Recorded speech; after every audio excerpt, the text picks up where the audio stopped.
तो दोस्तों आज मैं फिर से ले आया हूँ एक और हॉरर मूवी को जो कि रियल स्टोरी से इंस्पायर्ड है। और ये एक ऐसी मूवी है, इसके अंदर एक ऐसी लड़की की कहानी है जिसके ऊपर ढेर सारे डीमंस थे और ये बिल्कुल रियल कहानी के ऊपर बेस्ड मूवी है। इस मूवी का नाम है रेक्विएम, जो कि 2006 में आई थी और ये एक जर्मन ड्रामा हॉरर मूवी है जिसको डायरेक्ट किया है हैंस क्रिश्चियन श्मिड ने। और इस मूवी की IMDb रेटिंग है 6.9 स्टार्स आउट ऑफ 10 और ये एक काफी बढ़िया हॉरर मूवी है। इसके अंदर एक साइकोलॉजिकल एंगल भी है, तो आपको देखने में काफी मजा आने वाला है और मूवी को एंड तक जरूर देखना क्योंकि मैंने आपको काफी सारी चीजें बताई हैं, रियल हॉरर स्टोरी बताई है। तो उम्मीद करता हूँ कि आपको ये जरूर बढ़िया लगेगी। और भाई मेरे हॉन्टिंग ऑफ कनेक्टिकट पार्ट 1 वाले कमेंट सेक्शन में अभी भी लोग ये पूछ रहे हैं कि पार्ट 2 जल्दी से लेकर आओ, तो उसका पार्ट 2 ऑलरेडी आ चुका है। अगर आपने बाई चांस मिस कर दिया है या फिर आपको रिकमेंड नहीं हुआ है तो उसका लिंक मैं आपको नीचे डिस्क्रिप्शन में दे दूंगा या फिर पिन कमेंट में आप चेक कर सकते हो। देखना जरूर, वो पहली वाली पार्ट से भी ज्यादा बढ़िया कहानी है और वो भी एक रियल स्टोरी है। तो चलिए अब बिना किसी देरी के चलते हैं सीधा वीडियो की तरफ।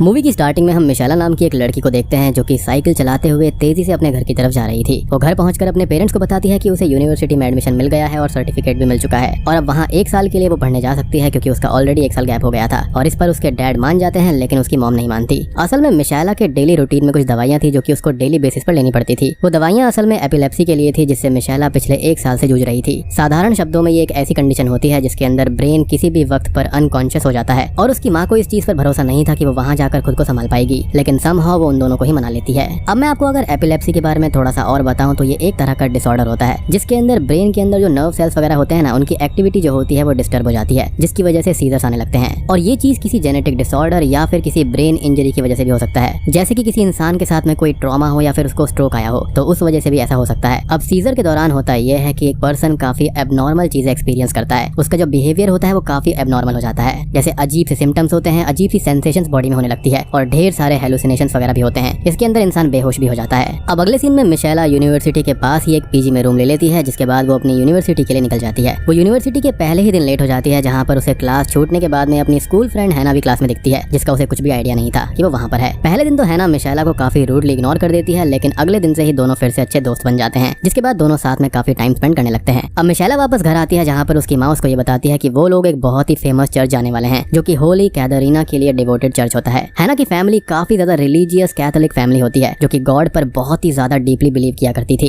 जो कि काफी अच्छी बात है। खैर अब अगले दिन मिशेला अपनी पूरी फैमिली के साथ उसी चर्च को विजिट करती है जहाँ पर वो लोग प्रे भी करते हैं। अब घर वापस लौटने के बाद में अगली सुबह मिशेला अपने रूम से बाहर आती है जहाँ पर अचानक से ही उसको सडनली पैनिक अटैक आने लगते हैं जिससे वो वहीं पर अनकॉन्शियस होकर गिर पड़ती है, जिसके कुछ देर के बाद में उसके डैड वहाँ पर आकर उसकी हेल्प करते हैं। अब इसके बाद में मिशेला वापस यूनिवर्सिटी लौट जाती है जहाँ पर शाम के वक्त हैना उसे एक पार्टी में इन्वाइट करती है जहाँ पर वो स्टीफन नाम के एक लड़के से मिलती है और पहले ही इंप्रेशन में दोनों एक दूसरे की तरफ काफी अट्रैक्ट हो जाते हैं। अब कुछ ही समय के बाद में स्टीफन और मिशेला किस भी करते हैं जिसके बाद वो काफी समय तक खुशी में डांस करती रहती है, जस्ट लाइक कि उसको वो किस काफी पसंद आई थी, यानी कि इंस्टेंट कनेक्शन बन चुका था। अब पार्टी खत्म होने के बाद में मिशेला वापस घर पर आती है और आते ही वो सीधा सो जाती है। अब अगली सुबह जब हैना मिशेला को यूनिवर्सिटी ले जाने के लिए आती है तो वो दरवाजा ही नहीं खोलती, जिसके बाद में हैना समहाउ रूम में एंटर करती है और वो उसको अनकॉन्शियस पाती है। अब यहीं पर मिशेला काफी सारी चीजें रिवील करती है कि उसकी मेडिकेशन के आखिरी रिजल्ट भी आ गए हैं लेकिन फिर भी उतने चेंजेस उसके अंदर नहीं आए हैं, यानी कि एपिलेप्सी की दिक्कत उसे आज भी है। वो आज भी अनकॉन्शियस हो जाती है लेकिन ये बात वो अपनी मदर के साथ में शेयर नहीं करना चाहती थी क्योंकि उसको आगे पढ़ना है और इस बीमारी की वजह से पहले भी उसका 1 साल खराब हो चुका है, यानी कि 1 साल का गैप ऑलरेडी हो चुका है। लेकिन मिशेला इस बीमारी के बारे में थोड़े अलग ही तरीके से सोच रही थी जो कि हमें अगले सीन में पता चलता है। फिर उसके बाद में हम मिशेला को चर्च के अंदर देख पाते हैं जहाँ पर वो चर्च के फादर के सामने अपनी थिंकिंग शेयर करती है कि उसे इस बीमारी के लिए क्या लगता है। वो ये कहती है कि शायद से उसके ऊपर डेविल है क्योंकि जब उसने होली मैरी के नेकलेस को अपने हाथ में पकड़ा था उसी समय उस पर अटैक आ गया था और वो उस समय नेकलेस को जमीन से उठा भी नहीं पा रही थी। अब इस बात को सुनकर फादर बहुत ही ज्यादा गुस्सा हो जाते हैं क्योंकि उनके बिलीफ के हिसाब से सिर्फ गॉड एग्जिस्ट करते हैं ना कि डेविल। अब ये जवाब सुनकर मिशेला काफी ज्यादा डिसअपॉइंट हो जाती है क्योंकि उसको लग रहा था कि फादर से उसको कुछ हेल्प मिल सकती है, जिसके बाद में वो चर्च से बाहर आ जाती है। अब चर्च से निकलने के बाद में मिशेला हैना और उसके फ्रेंड्स के साथ एक बोट ट्रिप पर जाती है जहाँ पर स्टीफन भी आया हुआ था, लेकिन मिशेला और स्टीफन एक सेपरेट बोट में जाते हैं जहाँ पर थोड़ी दूरी जाने पर ही दोनों एक दूसरे को किस भी करते हैं। अब जब वो ट्रैवल कर वापस आती है तो हैना से बातों बातों में मिशेला उसको एक बुक देती है। ये किताब एक कैथोलिक लेजेंड की कहानी होती है जो कि एक 33 वर्षीय महिला थी जिनका नाम होली कैथरीना था, जिन्होंने गॉड पर बिलीव रख के बहुत बड़े बड़े वॉर्स को रुकवा दिया था। अब मिशेला एक रिलीजियस कैथोलिक लड़की थी, इसलिए वो कैथोलिक लेजेंड्स की स्टोरी पढ़ती रहती थी और इसलिए वो हैना को भी इसको रिकमेंड कर रही थी, यानी कि इस मोमेंट तक भी उसका विश्वास गॉड के ऊपर था। अब इसके बाद में वो अपनी ब्रेन टेस्टिंग के लिए चली जाती है जहाँ से आते हुए उसे चर्च के फादर मिलते हैं जो कि किसी काम से उसी शहर आए हुए थे। उनके साथ में फादर बॉर्चर्ड भी थे जिन्हें मिशेला पहले से जानती थी। अब दूसरे फादर ने पहले से ही फादर बॉर्चर्ड को मिशेला की कंडीशन के बारे में बताया था, जिसके बाद में मिशेला और फादर उससे ही रिलेटेड कुछ बातें करने लगते हैं। एंड में फादर बॉर्चर्ड ये बोलते हैं कि तुम्हारा गॉड पर बिलीव डेविल से ज्यादा पावरफुल है, जिसके बाद में दोनों प्रे करते हैं और ये सीन यहीं पर खत्म हो जाता है। उसके बाद में हम हैना और मिशेला को बातें करते हुए देख पाते हैं, जहाँ पर अचानक से ही मिशेला के डैड उसको विजिट करते हैं। वो अपनी बेटी से मिलने के बाद में उसको ये बताते हैं कि तुम्हारी ब्रेन रिपोर्ट आ गई है, जिसके अंदर हमको ये पता चला है कि तुम्हें अभी भी साइकोलॉजिकल इलनेस है और जिस वजह से अभी भी तुम अनकॉन्शियस हो जाती हो और उसको इस चीज पर ध्यान देना चाहिए और हमारे साथ ही रहना चाहिए। जिस पर मिशेला मना कर देती है और अपने डैड को ये कहती है कि वो अपना ख्याल खुद रख सकती है, लेकिन फिर भी उसके डैड को उसकी काफी चिंता हो रही थी। अब इसके बाद में क्रिसमस का समय आ जाता है, जिसके लिए मिशेला को कुछ दिनों के लिए हॉलिडे मिल जाता है और वो इन हॉलिडेज में अपने घर चली जाती है, जहाँ पर घर पहुंचते ही अगले दिन उसकी फैमिली प्रेयर के लिए निकल जाती है। प्रेयर पर जाने से पहले घर में ही मिशेला और उसकी मदर का झगड़ा हो जाता है, जिसमें उसकी मॉम मिशेला को स्लैप कर देती है। अब ये झगड़ा हुआ इसलिए था क्योंकि मिशेला की मदर ने उसके कपड़े फेंक दिए थे, क्योंकि उन्हें वो पसंद नहीं था, यानी कि मिशेला मॉडर्न कपड़े पहने। और जैसा कि मैंने आपको शुरुआत में बताया था कि मिशेला की माँ काफी ज्यादा रिलीजियस है और एक ओल्ड स्कूल वाली औरत है। और अब तक हम मूवी के अंदर ये समझ पाते हैं कि मिशेला की माँ उससे किसी न किसी रीजन की वजह से हमेशा नाराज ही रहती है, यानी कि मिशेला पढ़ना चाहती है लेकिन उसकी माँ उसको रोकना चाहती है, वो मॉडर्न कपड़े पहनना चाहती है स्टिल वो उसको रोकना चाहती है। तो यहाँ पर कहीं ना कहीं इन दोनों के बीच में टकरार चल रही है। खैर अब प्रेयर के समय अचानक से ही बीच में ही मिशेला गुस्से में प्रेयर को छोड़कर चली जाती है, जिसके बाद जब वो घर आती है तो उसे फिर से पैनिक अटैक आने लगते हैं और उन अटैक्स के बीच में मिशेला समहाउ होली मैरी के नेकलेस को अपने हाथ में लेकर डीमन को अपने आप को छोड़ने के लिए रिक्वेस्ट करती है, लेकिन तब तक उसके पेरेंट्स भी वहाँ पर आ जाते हैं, जिसके बाद में चीजें नॉर्मल हो जाती हैं। मिशेला उस पैनिक अटैक के बाद में ये बात भी कई बार कहती है कि वो आगे प्रेयर कंटिन्यू नहीं करेगी। अब वो इसके बाद में फादर बॉर्चर्ड से मिलने जाती है, जहाँ पर वो ये कहती है कि उसके साथ ही ऐसा क्यों होता है। फादर इस पर ये कहते हैं कि तुम स्पेशल हो, इसलिए तुम्हारे साथ ऐसी चीजें हो रही हैं और अब डेविल काफी ज्यादा पावरफुल होता जा रहा है, इसलिए हमें प्रेयर करना चाहिए। लेकिन मिशेला इस बात से रिफ्यूज कर देती है और ये कहती है कि प्रेयर से कुछ भी फायदा नहीं होता, जिसके बाद में वो गुस्से में वहाँ से चली जाती है। यहाँ पर उसको ये लग रहा था कि गॉड उसके साथ में ऐसा कर रहे हैं। अब वो यूनिवर्सिटी लौट जाती है, जहाँ पर हम मिशेला और हैना के बीच में थोड़ी सी टेंशन क्रिएट होते हुए देख पाते हैं। अब अगले सीन में मिशेला स्टीफन के पास में जाती है, जहाँ पर दोनों फिर से किस करते हैं और फिजिकल हो जाते हैं। और अभी तक यहाँ पर मिशेला एक वर्जिन थी और यहाँ पर फर्स्ट टाइम उसके साथ में ऐसा कुछ हो रहा था। तो यहाँ पर काफी सारी चीजें उसके साथ में एक साथ हो रही हैं, लाइक पहले उसकी बीमारी है, यहाँ पर फर्स्ट लव है और भी बहुत सारी चीजें। तो मेरे ख्याल से वो इन सब चीजों को अपने अंदर सामान नहीं पा रही है। एनीवेज अब मिशेला वापस आकर अपने यूनिवर्सिटी के प्रोजेक्ट की थीसिस को कंप्लीट करने लगती है, लेकिन बार बार किसी न किसी वजह से उसकी थीसिस खराब हो जाती है। इस पर मिशेला जीसस क्राइस्ट की आर्ट पीस के सामने जोर से चिल्लाते हुए ये कहती है कि मेरा काम मुझे करने दो, उसको मत बिगाड़ो, यानी कि वो हर चीज के लिए गॉड को ही ब्लेम कर रही थी। जिसके बाद में वो फिर से थीसिस बनाने जाती है, लेकिन इंक पूरे पेपर पर ही फैल जाता है और उसकी थीसिस वापस खराब हो जाती है। यहाँ पर हम ये देख पाते हैं कि मिशेला का गॉड पर से पूरी तरह से बिलीफ हटता जा रहा था। अब मिशेला स्टीफन को कॉल करके अपनी हेल्प के लिए बुलाती है, जहाँ पर उसके आने के बाद में दोनों मिलकर थीसिस को कंप्लीट कर लेते हैं। अब थीसिस के कंप्लीट होने की खुशी में मिशेला और स्टीफन एक क्लब में जाते हैं, जहाँ पर वो बहुत ही वियर्ड तरह से डांस कर रही होती है। स्टीफन को ये अच्छा नहीं लगता और वो मिशेला को रोकने की कोशिश करता है, लेकिन वो उसकी बात नहीं मानती, जिस पर गुस्सा होकर वो वहाँ से जाने लगता है। लेकिन तभी वो आकर उसको रोक लेती है और मना लेती है। और मुझको यहाँ पर ऐसा लगता है कि वो आज से पहले कभी भी घर से बाहर नहीं गई थी, ना ही कभी क्लब वगैरह गई थी, तो शायद से ये एक रीजन हो सकता है कि वो इस तरह का अजीब डांस कर रही थी।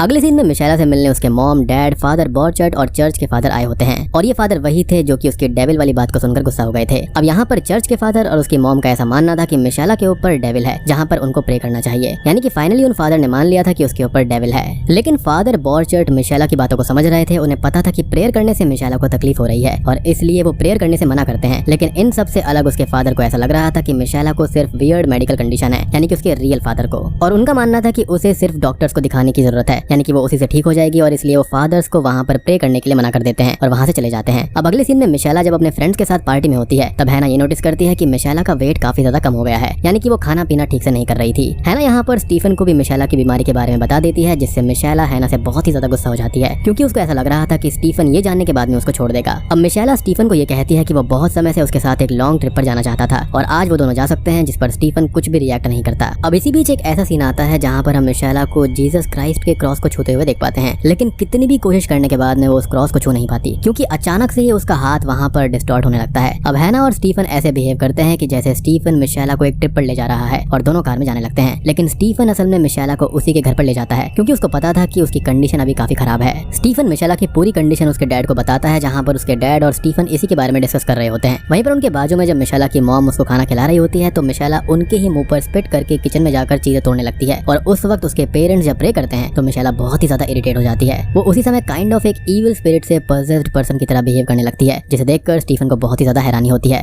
और मुझे यहाँ पर ऐसा लगता है कि वो अपनी माँ के कंट्रोलिंग नेचर और पुराने ख्यालात से परेशान हो गई थी, साथ ही साथ उसको साइकोलॉजिकल इश्यूज भी थे और इसलिए ही वो ऐसा कर रही थी। तो ये जो मूवी है ना, वो समय समय पर व्यूअर के सामने एक सवाल उठाती है, क्या ये साइंस है या फिर सुपरनैचुरल है? क्योंकि एक तरफ हमको लगता है कि मिशेला एक साइकोलॉजिकल बीमारी से जूझ रही है, यानी कि एपिलेप्सी से, और दूसरी तरफ ऐसा लगता है कि जैसे उसे किसी डीमन ने या फिर डेविल ने पजेस कर लिया हो। और दोस्तों, इसी तरह की एक सीरीज इंडिया के अंदर भी बनी है जिसका नाम है दहन राखण का रहस्य। तो अगर आपने उसको नहीं देखा है तो जाकर जरूर देख लेना, मैंने उसके ऊपर एक वीडियो बनाया है, काफी बढ़िया बढ़िया सीरीज है, आपको उसका लिंक नीचे डिस्क्रिप्शन में और पिन कमेंट में मिल जाएगा। खैर अब थोड़े समय के बाद में फादर बॉर्चेट और चर्च के फादर मिशेला को विजिट करते हैं, जहाँ पर उन्हें देखकर पता चलता है कि मिशेला की कंडीशन ठीक नहीं लग रही है। फिर इसके बाद में मिशेला को फोर्सफुली उसके पेरेंट्स और फादर एक हाथों के बने हुए सर्कल के बीच में बैठा देते हैं, जिसके बाद में चारों प्रेयर करना शुरू करते हैं। अब प्रेयर के दौरान मिशेला बहुत जोरों से चिल्लाने लगती है, जहाँ पर एज अ व्यूअर हम ये समझ पाते हैं कि मिशेला को उस प्रेयर से काफी तकलीफ हो रही थी। जिसके बाद में एंड में प्रेयर खत्म होने के बाद में मिशेला फिर से नॉर्मल हो जाती है, यानी कि शायद से उसकी एपिलेप्सी की बीमारी धीरे धीरे ठीक हो रही थी और उसको फिर से यकीन हो जाता है कि हाँ, प्रेयर्स करने से सुकून मिलता है। खैर अगले सीन में हैना मिशेला से मिलने आती है और दोनों एक माउंटेन साइड पर वॉकिंग के लिए जाते हैं। वॉकिंग करते हुए मिशेला हैना को ये बताती है कि होली कैथरीना का मकसद वॉर को रुकवाना नहीं था, बल्कि वॉर के लोगों को गॉड की डायरेक्शन में भेजना था। होली कैथरीना वही थी जिनके बारे में मिशेला यूनिवर्सिटी आने से पहले काफी पढ़ा करती थी। अब आगे मिशेला ये कहती है कि मुझे भी मेरी जिंदगी का डायरेक्शन मिल गया है, यानी कि मिशेला को पता चल गया था कि लाइफ में गॉड की कितनी इंपॉर्टेंस होती है और उसकी एपिलेप्सी की बीमारी थोड़ी थोड़ी कम होती जा रही थी। और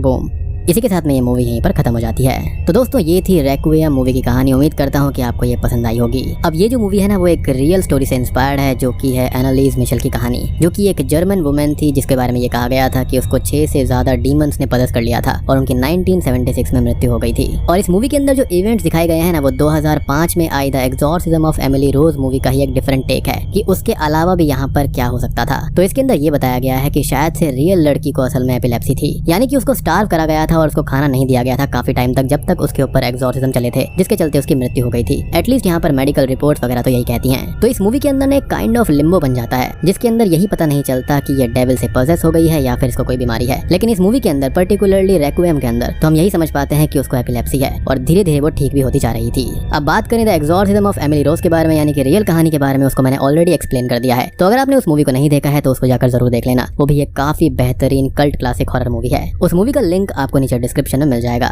एंड पर्सनली बताऊं तो मुझको रेक्विएम मूवी काफी बढ़िया लगी है। इसके अंदर डेविल और हॉरर और साइकोलॉजिकल इलनेस का एक अलग एंगल दिखाया गया है, तो मेरे ख्याल से ये मूवी काफी बढ़िया है। और सबसे बढ़िया बात है कि ये रियल स्टोरी से इंस्पायर्ड है। तो उम्मीद करता हूँ कि आपको ये जरूर पसंद आई होगी। पसंद आई है तो वीडियो को लाइक कर देना, चैनल पर नए हैं तो सब्सक्राइब कर लीजिए और आप मुझे कमेंट में ये जरूर बताना कि आपको क्या लगता है, यहाँ पर मिशेला के ऊपर डेविल पोजेशन था या फिर उसको कोई साइकोलॉजिकल इलनेस थी। तो मैं आप सबको मिलता हूँ अगली वीडियो के साथ में, तब तक के लिए